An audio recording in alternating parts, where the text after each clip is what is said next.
Go for it. All right, we're going to rant. Are you guys ready? Yeah. I'm ready. Here we go. Here we go. We're going to rant. We're going to have our final segment, and it's a rant. And I'm going to talk about it right now in plain English. We're going to talk about what happened at the Marlins game. We're going to talk about the good and the bad. First, the good. The positives. The best thing was the boat thing at the beginning of the ceremonies. I also want to make sure that you know that I appreciated the fact that they did not wear the Orioles uniforms the way they did on Sunday. Additionally, Ali, absolutely the greatest. Tribute to our service personnel, fabulous. Skyline of Miami and beautiful sunset and moon rising, beautiful.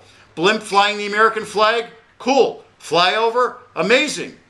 I also love the wide open spaces in the field and how the Marlins Speedy team will take advantage of it. And I love the home run thing. Ozzy, Pepsi, you're earning your money, buddy. All the people working at the Marlins, they were happy and positive.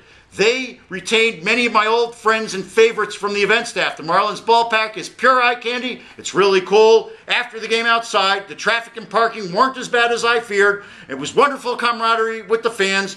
And I left after the top of the 8th and got home in 10 minutes. I feel like I got my money's worth. However, let's talk about some of the negatives.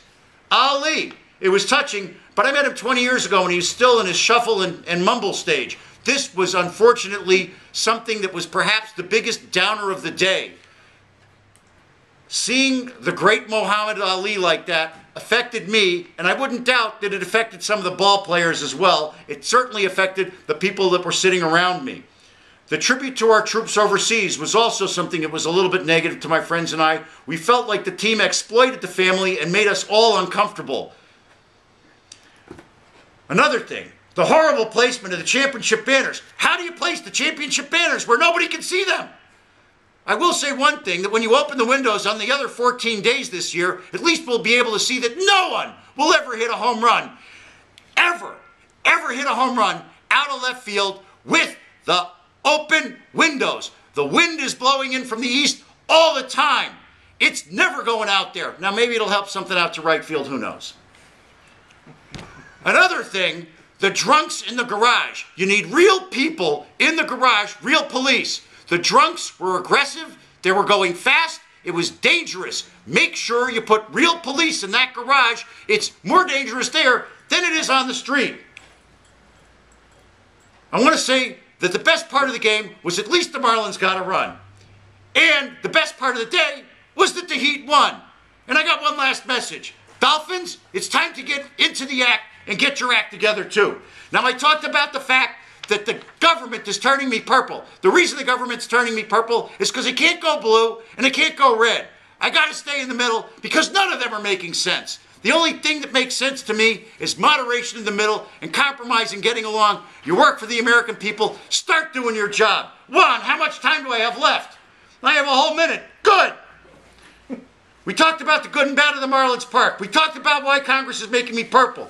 Something that really gets me aggravated is you morons that push the up button in the elevator when you really want to go down. Stop it already, you're wasting my time. And while you're at it, you're probably the guy that's taking up 2 spaces in the parking lot. For crying out loud, be considerate, my goodness. Where's my ending? It's time to wrap up. It's not time to wrap up. Juan's giving me, give me more. You want more, Juan? You're going to get more. Food and concessions. Oh, yeah, the concessions. Victor had to remind me about the concessions. You get the glasses for the concessions. The kosher place, you had to wait forever. The guys were going crazy that their bread was stale. I don't care that Passover is tomorrow. You get fresh bread today. That was just pure BS. And the time before, I had the nastiest hot dog I've ever had. Worse than anything I ever had at the Pro. But I'm sure you're just getting your act together. That one was just for Victor Franks because he went absolutely nuts.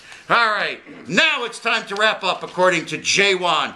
I want to thank the NFL alumni. I want to thank the University of Miami health care system. We call them UHealth.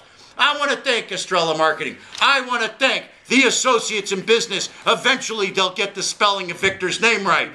I want to thank you, our listeners. I want to thank Johnny Mahoney, Social Media 305. Thank you for being part of the show as an emergency fill-in, but thank you for supporting the show at all times 24/7, 365. If you missed today's show, you'll find it on our website real soon. You'll also find my blogs up there too.